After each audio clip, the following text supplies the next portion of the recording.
ಓಂ ಶಾಂತಿ. ವಾಣಿ date 21/6/2025. ಪ್ರಾತಃ ಮುರಳಿ. ಓಂ ಶಾಂತಿ. ಬಾಬ್ದಾದ ಮಧುಬನ. ಮಧುರ ಮಕ್ಕಳೇ, ನಿಮಗೆ ಸ್ಮೃತಿ ಬಂದಿದೆ.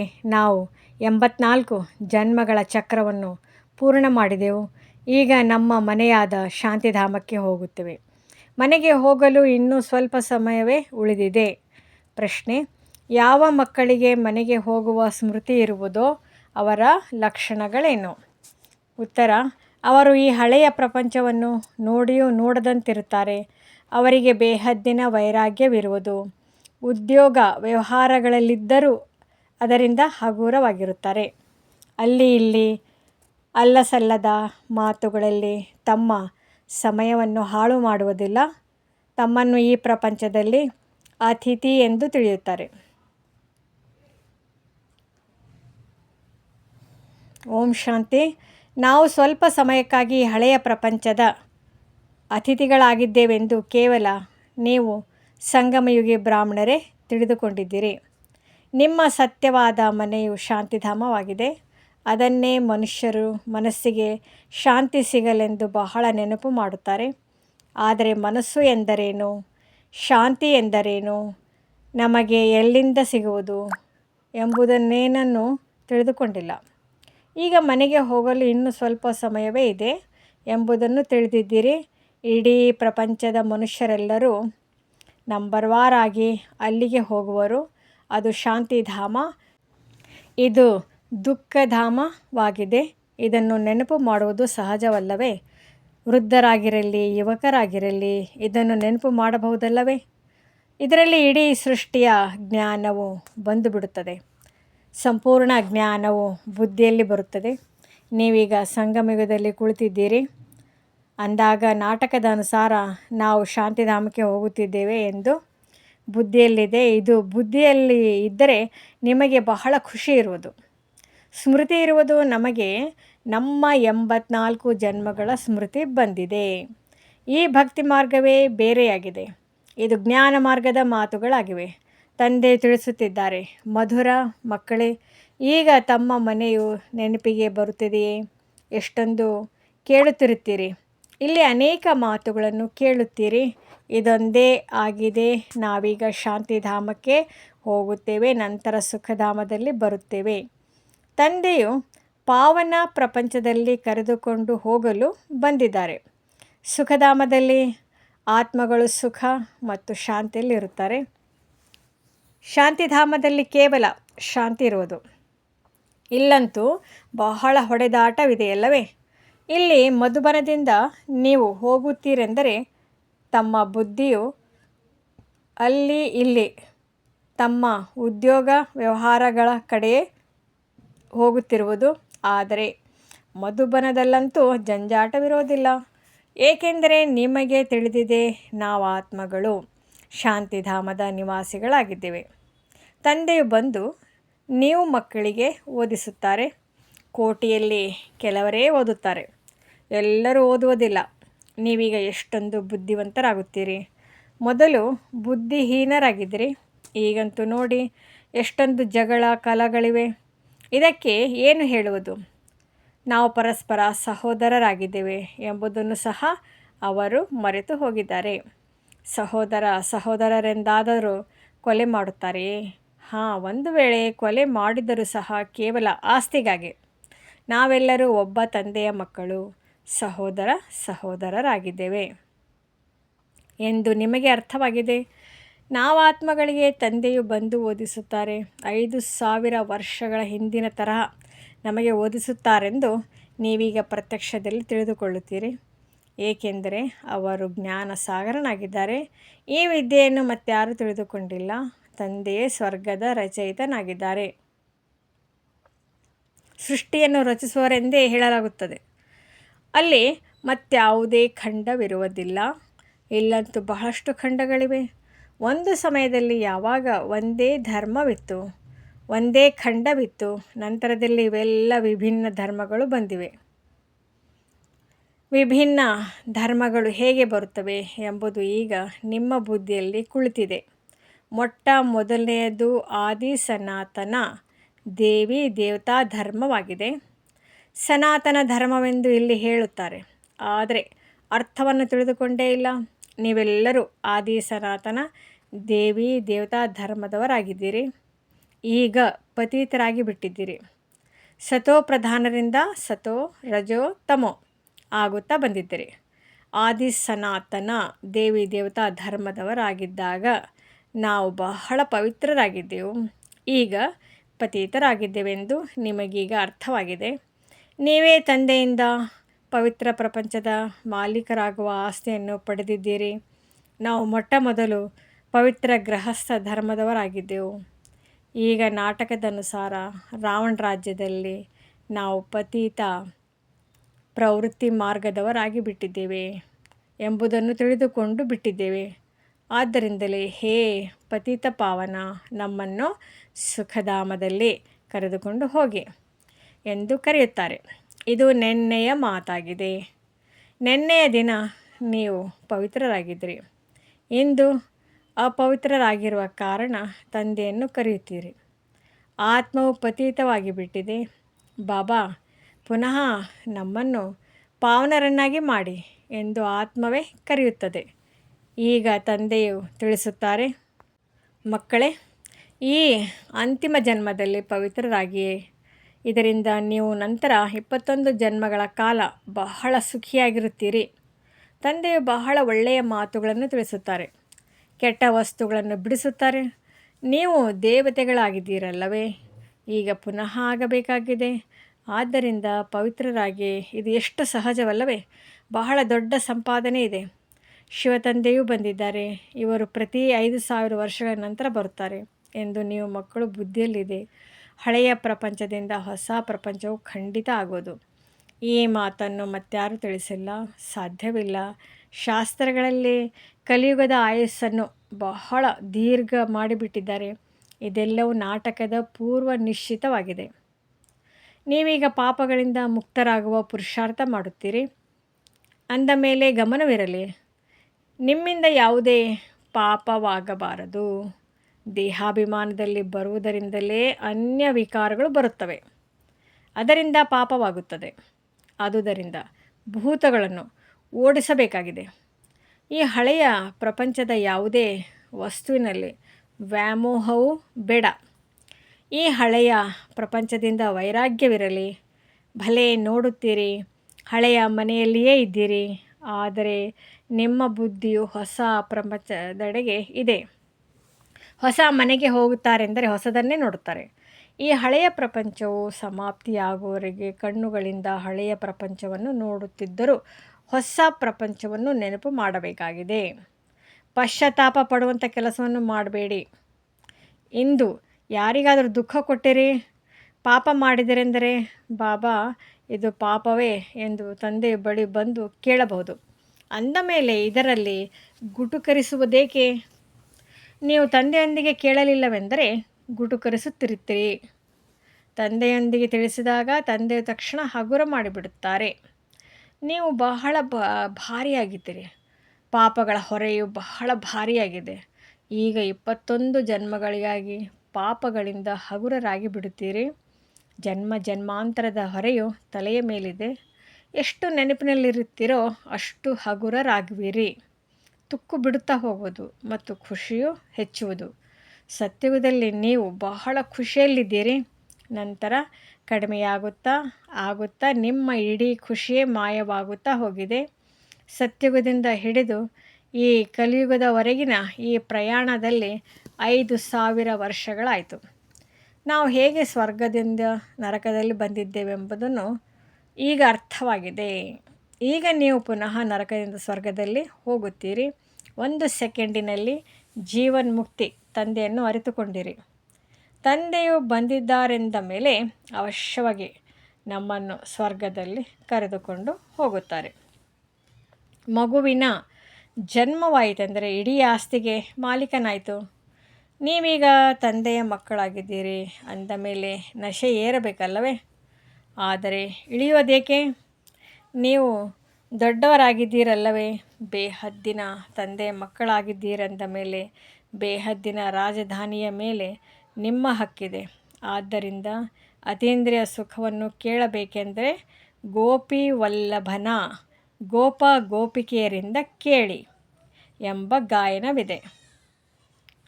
ವಲ್ಲಭನು ತಂದೆಯಾಗಿದ್ದಾನಲ್ಲವೇ, ಅವರಿಂದ ಕೇಳಿರಿ. ನಂಬರ್ ವಾರ್ ಪುರುಷಾರ್ಥದನುಸಾರವೇ ಖುಷಿಯ ನಶೆ ಏರುವುದು.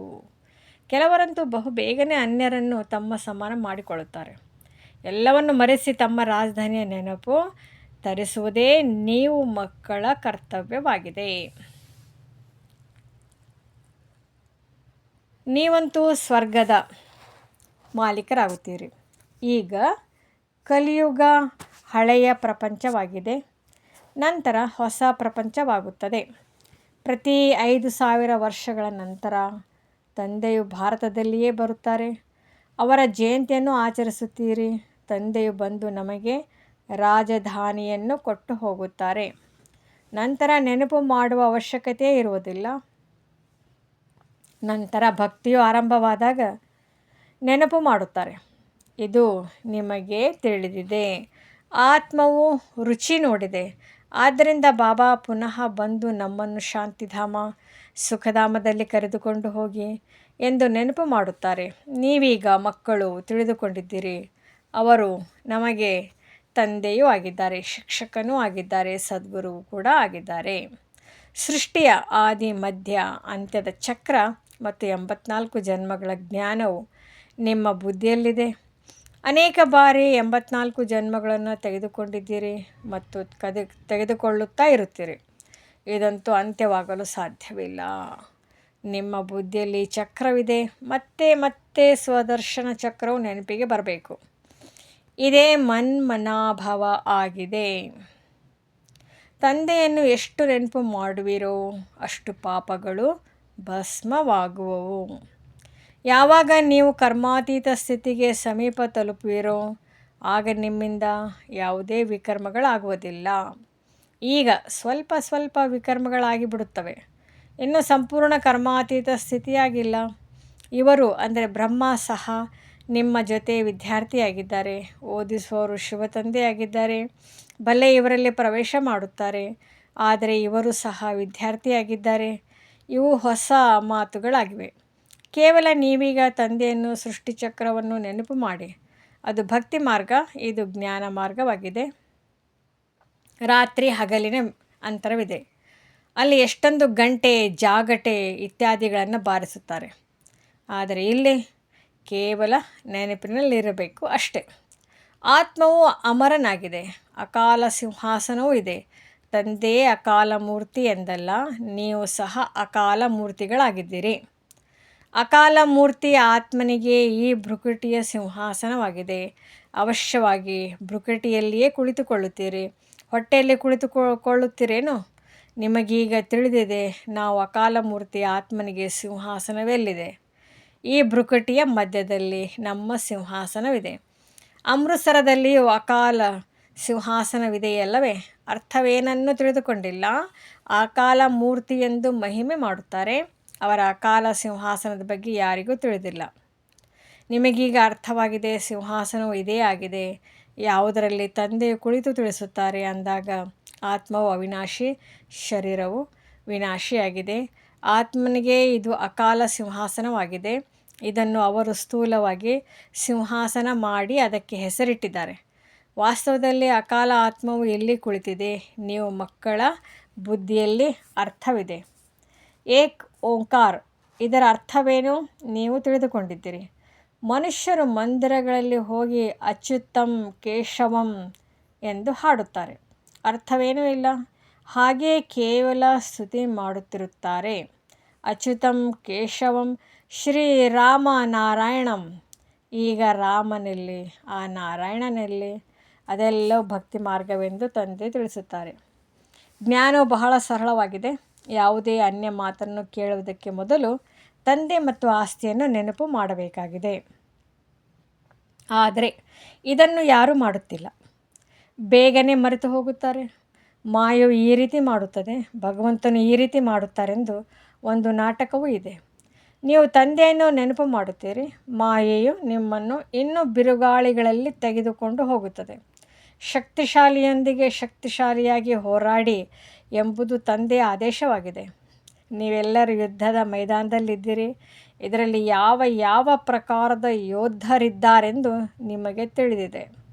ಕೆಲವರು ಬಹಳ ಬಲಹೀನರಾಗಿದ್ದಾರೆ, ಕೆಲವರು ಮಧ್ಯಮದವರಾಗಿದ್ದಾರೆ, ಇನ್ನು ಕೆಲವರು ಬಹಳ ತೀಕ್ಷ್ಣವಾಗಿದ್ದಾರೆ, ಕೆಲವರು ಮಾಯೆಯೊಂದಿಗೆ ಯುದ್ಧ ಮಾಡುವವರೇ ಆಗಿದ್ದಾರೆ. ಗುಪ್ತವಾಗಿ ಅಂಡರ್ಗ್ರೌಂಡ್ನಲ್ಲಿ ಮಾಡುವ ಯುದ್ಧವೂ ಇದಾಗಿದೆ. ವಿಜ್ಞಾನಿಗಳು ಸಹ ಅಂಡರ್ಗ್ರೌಂಡ್ ಬಾಂಬುಗಳ ಪ್ರಯೋಗ ಮಾಡುತ್ತಾರೆ. ಇದನ್ನು ಸಹ ನೀವು ಮಕ್ಕಳು ತಿಳಿದುಕೊಂಡಿದ್ದೀರಿ. ತಮ್ಮ ಮೃತ್ಯುವಿಗಾಗಿ ಎಲ್ಲವನ್ನೂ ಮಾಡಿಕೊಳ್ಳುತ್ತಿದ್ದಾರೆ. ನೀವು ಸಂಪೂರ್ಣ ಶಾಂತಿಯಲ್ಲಿ ಕುಳಿತಿದ್ದೀರಿ.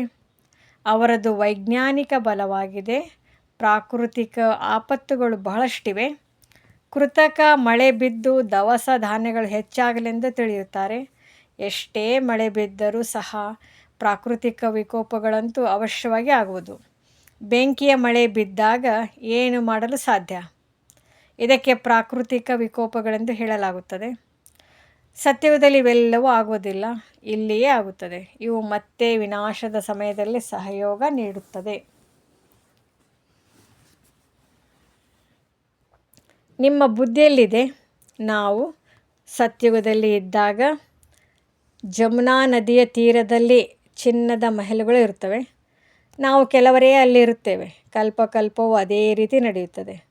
ಮೊದಲು ಕೆಲವರೇ ಇರುತ್ತಾರೆ, ನಂತರ ವೃಕ್ಷವು ವೃದ್ಧಿಯಾಗುತ್ತಾ ಹೋಗುತ್ತದೆ. ಅಲ್ಲಿ ಯಾವುದೇ ಕೊಳಕು ವಸ್ತುಗಳಿರುವುದೇ ಇಲ್ಲ. ಇಲ್ಲಂತೂ ನೋಡಿ, ಪಕ್ಷಿಗಳು ಸಹ ಕೊಳಕು ಮಾಡುತ್ತಿರುತ್ತವೆ. ಅಲ್ಲಿ ಕೊಳಕಿನ ಮಾತೇ ಇಲ್ಲ. ಆಂತರ್ಯದಲ್ಲಿ ಎಷ್ಟೊಂದು ಖುಷಿ ಇರಬೇಕು. ಮಾಯಾರೂಪಿ ಜಿನ್ ನಿಂದ ಪಾರಾಗಲು ತಂದೆಯು ಹೇಳುತ್ತಾರೆ, ನೀವು ಮಕ್ಕಳು ಈ ಆತ್ಮಿಕ ಸೇವೆಯಲ್ಲಿ ತೊಡಗಿರಿ. ಮನ್ಮನಾಭವ, ಇದರಲ್ಲಿಯೇ ಜಿನ್ ಆಗಿಬಿಡಿ. ಜಿನ್ನ ದೃಷ್ಟಾಂತವಿದೆಯಲ್ಲವೇ, ನನಗೆ ಕೆಲಸ ಕೊಡಿ, ಇಲ್ಲದಿದ್ದರೆ ನಾನು ನಿಮ್ಮನ್ನೇ ತಿಂದು ಬಿಡುವೆನೆಂದು ಹೇಳಿದನೆಂದು ತೋರಿಸುತ್ತಾರೆ. ಅಂದಾಗ ತಂದೆಯು ಸಹ ಕೆಲಸವನ್ನು ಕೊಡುತ್ತಾರೆ. ಇಲ್ಲದಿದ್ದರೆ ಮಾಯೆಯು ತಿಂದು ಬಿಡುವುದು. ತಂದೆಗೆ ಪೂರ್ಣ ಸಹಯೋಗಿಗಳಾಗಬೇಕಾಗಿದೆ. ತಂದೆಯೊಬ್ಬರೇ ಮಾಡಲು ಸಾಧ್ಯವಿಲ್ಲ. ತಂದೆಯಂತೂ ರಾಜ್ಯಭಾರವನ್ನು ಮಾಡುವುದಿಲ್ಲ. ನೀವೇ ಸರ್ವಿಸ್ ಮಾಡುತ್ತೀರಿ. ರಾಜ್ಯವು ನಿಮಗಾಗಿಯೇ ಇದೆ. ತಂದೆ ತಿಳಿಸುತ್ತಾರೆ, ನಾನು ಸಹ ಮಗಧ ದೇಶದಲ್ಲಿ ಬರುತ್ತೇನೆ. ಮಾಯು ಸಹ ದೊಡ್ಡ ಮೊಸಳೆಯಾಗಿದೆ. ಎಷ್ಟೊಂದು ಮಹಾರಥಿಗಳನ್ನು ನುಂಗಿಬಿಡುತ್ತದೆ. ಇವೆಲ್ಲವೂ ಶತ್ರುಗಳಾಗಿವೆ. ಹೇಗೆ ಸರ್ಪವು ಕಪ್ಪೆಗೆ ಶತ್ರುವಾಗಿರುತ್ತದೆ ಅಲ್ಲವೇ? ನಿಮಗೆ ತಿಳಿದಿದೆ, ಅದೇ ರೀತಿ ನಿಮ್ಮ ಶತ್ರು ಮಾಯೆಯಾಗಿದೆ. ಒಳ್ಳೆಯದು. ಮಧುರಾತಿ ಮಧುರ. ಅಗಲಿ ಹೋಗಿ ಮರಳಿ ಸಿಕ್ಕಿರುವಂತಹ ಮಕ್ಕಳಿಗೆ ಮಾತಾಪಿತಾ ಬಾಬ್ದಾದಾರವರ ನೆನಪು, ಪ್ರೀತಿ ಹಾಗೂ ನಮಸ್ತೆ. ಆತ್ಮೀಯ ಮಕ್ಕಳಿಗೆ ಆತ್ಮೀಯ ತಂದೆಯ ನಮಸ್ತೆ. ಧಾರಣೆಗಾಗಿ ಮುಖ್ಯ ಸಾರ. ಮೊದಲನೇ ಪಾಯಿಂಟ್, ಸ್ವಯಂವನ್ನು ಪಾಪಗಳಿಂದ ಮುಕ್ತರನ್ನಾಗಿ ಮಾಡಿಕೊಳ್ಳುವ ಪುರುಷಾರ್ಥ ಮಾಡಬೇಕು. ದೇಹ ಅಭಿಮಾನದಲ್ಲೆಂದೂ ಬರಬಾರದು. ಈ ಹಳೆಯ ಪ್ರಪಂಚದ ಯಾವುದೇ ವಸ್ತುಗಳಲ್ಲಿ ಮೋಹವನ್ನಿಡಬಾರದು. ಎರಡನೇ ಪಾಯಿಂಟ್, ಮಾಯಾರೂಪಿ ಜಿನ್ನಿಂದ ಪಾರಾಗಲು ಬುದ್ಧಿಯನ್ನು ಆತ್ಮಿಕ ಸೇವೆಯಲ್ಲಿ ಬ್ಯುಸಿಯಾಗಿಟ್ಟುಕೊಳ್ಳಬೇಕಾಗಿದೆ. ತಂದೆಗೆ ಸಂಪೂರ್ಣ ಸಹಯೋಗಿಗಳಾಗಬೇಕಾಗಿದೆ. ವರದಾನ, ಸರ್ವ ಖಜಾನೆಗಳನ್ನು ಸಮಯದಲ್ಲಿ ಉಪಯೋಗಿಸಿ ನಿರಂತರ ಖುಷಿಯ ಅನುಭವ ಮಾಡುವಂತಹ ಅದೃಷ್ಟಶಾಲಿ ಆತ್ಮ ಭವ. ಬಾಬ್ದಾದಾರವರ ಮುಖಾಂತರ ಬ್ರಾಹ್ಮಣ ಜನ್ಮವಾದೊಡನೆ ಇಡೀ ದಿನಕ್ಕಾಗಿ ಅನೇಕ ಶ್ರೇಷ್ಠ ಖುಷಿಯ ಖಜಾನೆ ಪ್ರಾಪ್ತಿಯಾಗುವುದು. ಆದ್ದರಿಂದ ನಿಮ್ಮ ಹೆಸರಲ್ಲಿಯೇ ಇಲ್ಲಿಯವರೆಗೆ ಅನೇಕ ಭಕ್ತರು ಅಲ್ಪಕಾಲದ ಖುಷಿಯಲ್ಲಿ ಬಂದು ಬಿಡುತ್ತಾರೆ. ನಿಮ್ಮ ಜಡ ಚಿತ್ರಗಳನ್ನು ನೋಡಿ ಖುಷಿಯಿಂದ ನಾಟ್ಯವಾಡಲು ತೊಡಗುತ್ತಾರೆ. ಈ ರೀತಿ ನೀವೆಲ್ಲರೂ ಅದೃಷ್ಟಶಾಲಿಗಳಾಗುವಿರಿ. ಬಹಳ ಖಜಾನೆ ಸಿಕ್ಕಿದೆ, ಆದರೆ ಕೇವಲ ಸಮಯದಲ್ಲಿ ಉಪಯೋಗಿಸಿ. ಬೀಗದ ಕೈಯನ್ನು ಸದಾ ಎದುರಿನಲ್ಲಿ ಇಟ್ಟುಕೊಳ್ಳಿ, ಅರ್ಥಾತ್ ಸದಾ ಸ್ಮೃತಿಯಲ್ಲಿಟ್ಟುಕೊಳ್ಳಿ ಮತ್ತು ಸ್ಮೃತಿಯನ್ನು ಸ್ವರೂಪದಲ್ಲಿ ತನ್ನಿ. ಆಗ ನಿರಂತರ ಖುಷಿಯ ಅನುಭವ ಆಗುತ್ತಿರುತ್ತದೆ. ಸ್ಲೋಗನ್, ತಂದೆಯ ಶ್ರೇಷ್ಠ ಆಸೆಗಳ ದೀಪವನ್ನು ಬೆಳಗಿಸುವಂಥವರೇ, ಕುಲ ದೀಪಕರಾಗುವಿರಿ.